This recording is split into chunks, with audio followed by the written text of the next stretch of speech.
What is up, dudes and lady dudes? Welcome back to Just Nuts, guys. Today I've got another video for you, but a little bit something different than usual. Usually, I don't do a ton of like duel videos. They're usually more like theory type stuff like deck profiles, talking about a theory of like builds of decks, or news and like discussion videos. But I've been wanting to get into this for a while and actually show like real duels on the channel. So this is going to be my first video trying that. And if we like it, if it's cool, then I'm going to keep trying to do it. Because it's fun. It's fun to also duel. Like, I like duel, and I duel all the time, but I don't always show it on the channel. I just want to get into that a little bit more.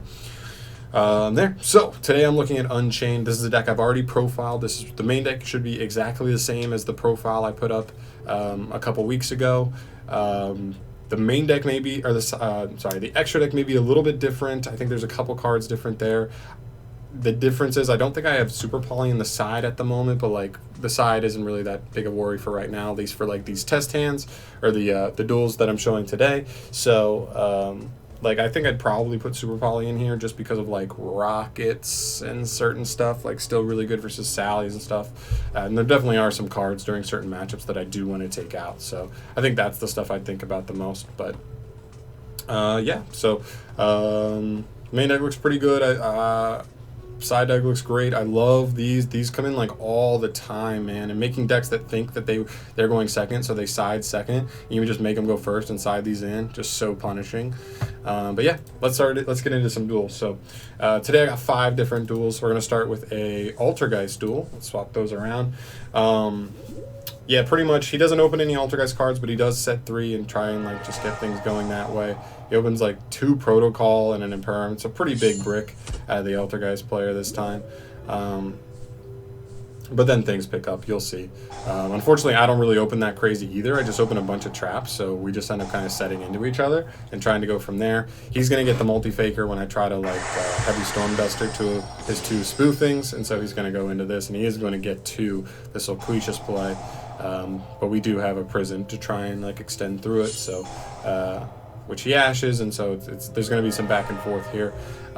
This deck can really grind. A lot of decks like really struggle because like I'm not even going into my extra deck at this point, so even though versus Altergeist he keeps setting up the bounce, he's just giving me everything back to my hand. I just drop it again on the next turn, or even the same turn, because there are turns where I just tried to go battle phase, and he just ends up bouncing it, and I have a normal summon, so I just drop it down. Other than that, so you see a misplay here. This is definitely my fault. I totally forgot about Impermanence's column effect, and I also forgot that it got activated in the same column. So I get negated here on my Lost Wind. Totally my fault. But we do, at least end on a rage, so we are going to have some kind of disruption for him. And the Lost Wind comes back, and the Compulse comes back as well. So we have some stuff, but he's not able. He goes a little bit less offensive here. I think he probably should have left the Meluseek just to out the rage. So maybe that's a misplay. I knew this one had some misplays, but I still think this is like a good grindy duel that's just going to show you at the end like why this deck is like still like you still got to respect it. And we end up hitting him with an evenly matched at the end of his battle phase, not for a crazy amount, but only for 2. So we end up going back and forth on that. Getting back into it, we're getting like, and that's what it is. Like, we could just keep doing all this stuff, and we're just like, we pop our cards and we just keep coming back. Like, he's plussing off cards, but we just like, our cards die, but then they just like don't die because they all float. And so that's like what Unchained does. And then he activates another Imperm here, and I totally forgot about this again. And I'm activating the Lost Wind in another Imperm column, and that's just on Mike. I was playing my friend Mike in these duels, and he set that Impermanence purposely in the column on Lost Wind. So that's totally my fault. Another thing that's important to note versus Altergeist is this.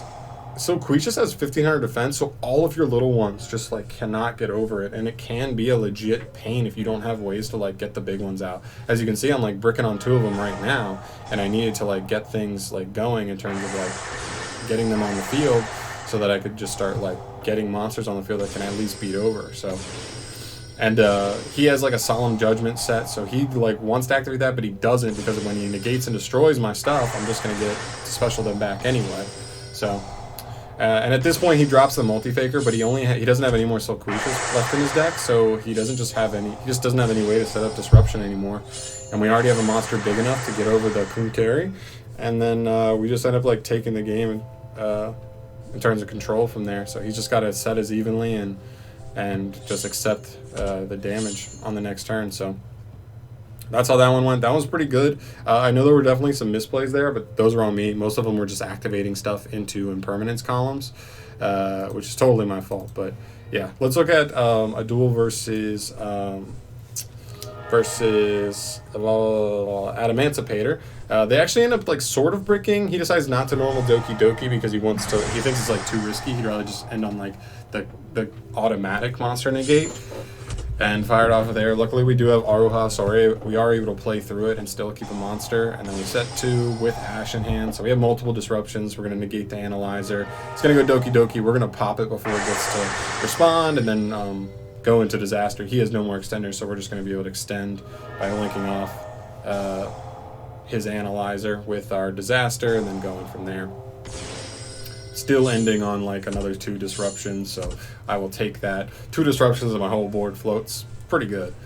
So he's going to go Doki Doki. We don't have anything to hit it right away unless we wanted to like fire the trap trick immediately, but I wanted to kind of let him extend and see what he did. He just ends up having to end on like Block Dragon because he can't get it off the field.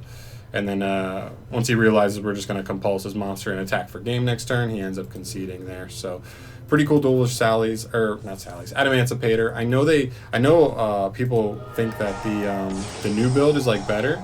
Sorry, keep swapping this around. But still, I still think that version's like still respectable. So he's playing through an Ash here, and he's actually going to end on like a pretty good board through an Ash. And I think I probably should have waited on the Ash too, and maybe let him get one more summon and hit the next card he goes into. So that's like potentially on me, and not realizing that. I'm still new to playing that Emancipator, so I'm still learning the matchup. Yeah, he's going to end on a Dweller and a Dragite, so that's pretty dang good. And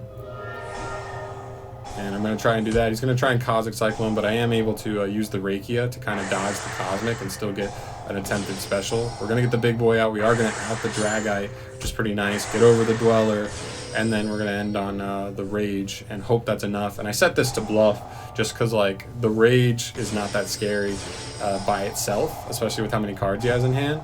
And so we're just going to do our best. We're going to get baited by the Unicorn, and we're going to go into this guy who ends up being 3,000 and unaffected by monsters except for Lynx. But I believe he's gonna make some good hits here. He's gonna get the Dragite, get the draw, and he's just gonna get enough advantage to put enough stuff for like Boral Sword on the field and push for game. So this one's kind of the writing on the wall. This one's just tough, man. This is like the better version of that Emancipator. And when it really pops off, man, it pops off for real. And I definitely misplayed that Ash, but I still don't think it would have been enough, even if that was placed correctly, to keep him from like extending on the next turn fully. But yeah, he is going to go Boral Sword, and he's just going to attack for game here. So pretty tough, pretty good match though, pretty good duel there for sure. And then we're going to look at two replays versus Salim as well. There's another deck that's tier 1. A lot of people still think it's like a really good just grindy deck. I'm trying to try and Ash the circle. He's going to call me, and he is going to get his Gazelle, so he's going to start popping off immediately. He's going to set up actually a pretty nice board, in my opinion. At least for Sally's. I mean, I know he didn't open like amazing, but like he opened plenty fine. Like I think he'd be fine here. And this is actually, I believe, the Code Talker version where he's playing like transcode and microcoder in the main, just to get like extra disruptions going first. Because sometimes Sally's, especially with like Emancipator running around, can be taken advantage of, and their ability to just like not set up a ton of negations in one turn. So we actually leave our board pretty vulnerable here. Only one disruption for our opponent to try and play with versus, but they do end up roaring our Rage, so we do get to add back a card, and then we're going to try and extend. We're going to try to wipe the board, beta Bay Links, and start getting like specials and other pops and stuff. So pretty good. And then we also just have the Search for Sarama. Sarama is one of the best extenders in the deck. He's insane. We do get DD Crowed when we try and Reborn off of Disaster, but that's totally fine because all he has is a Foxy, and yeah, that's just not enough. He knows the Foxy's not enough, so he's just going to have to scoop it up. And then our last one is another one versus Sally's. Why are all these backwards? I hate that they're backwards. Anyway, we're going second here. This is obviously post-siding, so we have our 2 kaijus in hand, so we're going to see how those fare versus him. So he's making basic plays. He did not open the best 100%. I believe he opened the Sanctuary and double microcoder, but at least he could just use a microcoder to get like the transcode play. And he ends up ending on like 2 negates with like the co-link, but the kaijus just play right around it. There's a classic example of how good this can be. Sally's, I don't even know like how easy it is for them to link off a Gamma Seal. And it's just not big enough for Godarla. So we've got like multiple back row here to mess with him. And once I ask the Cyanide Mining, he draws off the top. It's just enough, and he knows I'm just going to play beatdown and that all his traps are like offline. So yeah, that's pretty much it.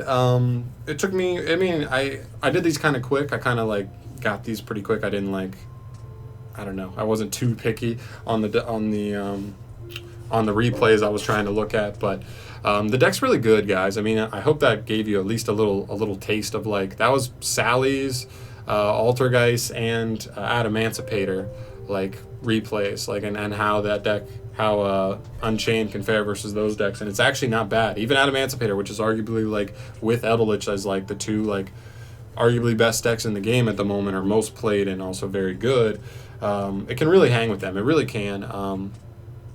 There, so just don't underestimate this deck, and if you think it's cool, don't be afraid to play it anything rogue. But yeah, that's pretty much it. I just want to show you guys some replays of Unchained and a couple ones that I had here that I stockpiled over the last like 2 days, and yeah, damn. So guys, let me know your thoughts down below. Let me know if you want me to do more like actual like testing videos, or at least showing like replays and stuff, and more stuff like that. I can potentially do like some voiceover stuff where it's a little less raw, just like watching the replays. But yeah, it's really cool, and I had fun. I have fun doing it and showing like some of my replays too. So let me know your thoughts down below, and if I do it, what deck would you like to see next? Because I've got a lot of decks that I don't mind testing with. I have a lot of decks that I love. So let me know, and I'll see you in the next video, guys. Thank you so much for watching, and peace.